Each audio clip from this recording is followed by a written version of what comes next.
ये गुजारिश करूँगा मोहतरम जनाब principal Sajjad public school Sajjad Aziz साहब से कि आप तशरीफ़ लाएँ और अपने ख्यालात का इज़हार करें। पाकिस्तान पाकिस्तान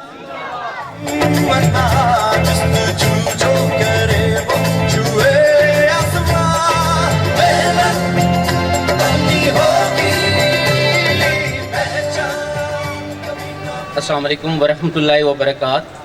सबसे पहले तो मैं कामरान बशीर साहब DMK की आवाज़ और सर शेख हमीद साहब आपको मुबारकबाद पेश करता हूँ कि आज के दिन आपने इतना ज़बरदस्त प्रोग्राम वो ऑर्गेनाइज़ किया। इसके साथ साथ मैं जो स्टेज पे बैठे हुए तमाम मेहमान हैं उनको भी मुबारकबाद पेश करता हूँ और जो हाल में बैठे हुए लोग हैं तमाम को मुबारकबाद पेश करता हूँ। देखिए, हम हर साल जश्न आज़ादी मनाते हैं और आज का दिन जो हम आज़ादी का दिन मनाते हैं इसकी दो पर्पस हैं। एक पर्पस तो ये है कि आज के दिन में जो हमें एक मुल्क मिला जिस पे हम अल्लाह ताला का शुक्रिया अदा करते हैं, अल्लाह ताला का शुक्र अदा करते हैं कि हमारे पास एक ऐसा मुल्क है जहाँ पे हम आज़ादी के साथ अपनी ज़िंदगी गुजार सकते हैं।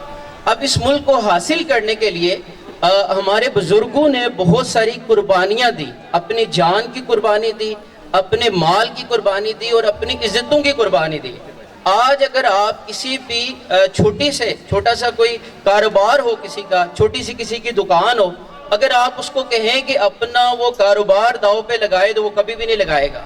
लेकिन हमारे जो बुजुर्ग थे उन्होंने अपना सब कुछ इस मुल्क को हासिल करने के लिए कुर्बान कर दिया। दूसरा जो पर्पस है कि हमने ये जो मुल्क है वो क्यों हासिल किया, इसकी वजह क्या थी, क्या हमने जिस पर्पस के लिए ये मुल्क हासिल किया वो पर्पस वो हमने हासिल कर लिया या नहीं।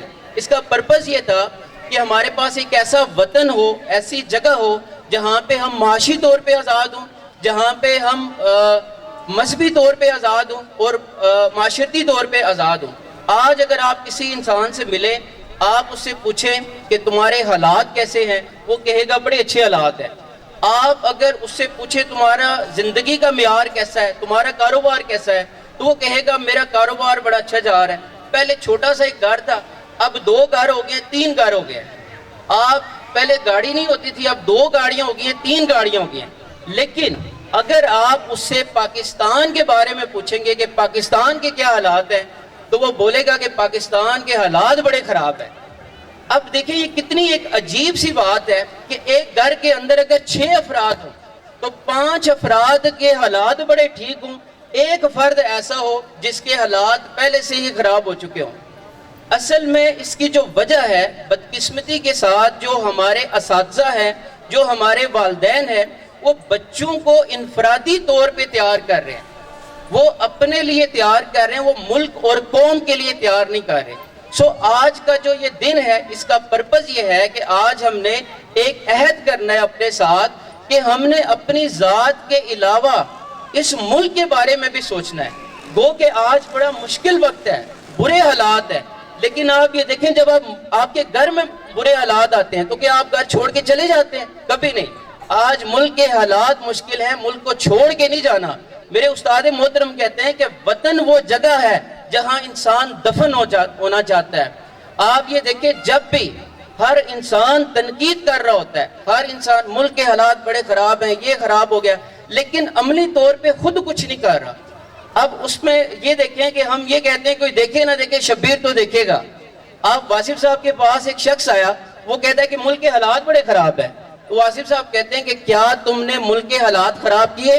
वो कहते हैं नहीं। आप पूछते हैं कि क्या तुम मुल्क के हालात ठीक कर सकते हो? वो कहता है नहीं। आप फरमाते हैं कि चुप करके अपना काम करो। हम असल में कहते हैं कि मेरे करने से क्या हो जाएगा। मैं एक छोटा सा एक वाकया मैंने किसी किताब में पढ़ा था कि एक साहिल समुंदर के पास एक छोटा सा बच्चा था। अब साहिल समुंदर में जब पानी दरिया वो किनारे पे आता तो बहुत सारी मछलियाँ वो किनारे पे आ जाती। तो वो जो छोटा सा बच्चा था वो एक एक करके मछली को पानी में फेंक रहा था। करीब में एक बुजुर्ग बैठा हुआ था, तो वो कहते कि ये उसके पास जाता है, वो कहता है कि ये तुम्हारे करने से क्या होगा, एक एक मछली करके तुम फेंकते हो, क्योंकि जब साहिल से पानी किनारे पे आता है बहुत सारी मछलियां आ जाती हैं, تمہارے کرنے سے کیا ہوگا؟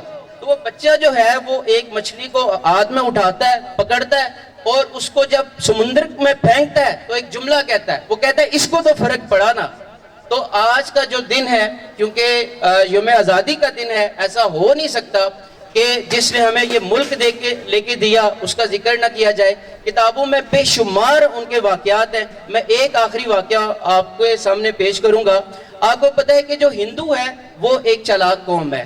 اب قائد اعظم کی گاندھی کے ساتھ ایک میٹنگ تھی، تو گاندھی کے ساتھ جو میٹنگ تھی اس میں جو سٹنگ تھی، وہ اس کی جو جگہ تھی وہ اتنی صاف ستھری نہیں تھی۔ قائد اعظم وہ اچھے طریقے سے پرفارم نہیں کر پائے، اپنی بات ڈیلیور نہیں کر پائے کیونکہ جگہ خراب تھی، تو میٹنگ ناکام ہو گئی۔ جب میٹنگ ناکام ہوگی تو قائد اعظم باہر واپس آئے، تو باہر ایک برطانوی صحافی تھی۔ وہ صحافی یہ پوچھتی ہے کہ قائد اعظم تم اچھے خاصے انگلینڈ میں اپنی زندگی گزار رہے تھے، یہ کن لوگوں کے ساتھ آ کے بحث کرنا شروع کر دیا ہے؟ ایسے لوگ جن کے پاس نہ تو دھوتی ہے، اگر دھوتی ہے تو کرتا نہیں ہے۔ تو قائد اعظم اس برطانوی صحافی کو جواب دیتے ہیں، وہ کہتے ہیں کہ کیا تمہیں پتہ ہے میں نے مرنا ہے؟ میرا یقین ہے کہ جب میں مروں گا تو میں خدا سے ملوں گا، اور جب میں خدا سے ملوں گا تو خدا سے میں ہاتھ ملاؤں گا، اور خدا میرے کندھے پہ ہاتھ رکھ کے کہے گا ویل ڈن مسٹر جناب۔ اللہ تعالیٰ آپ سب کا حامی و ناصر ہو۔ پاکستان زندہ باد۔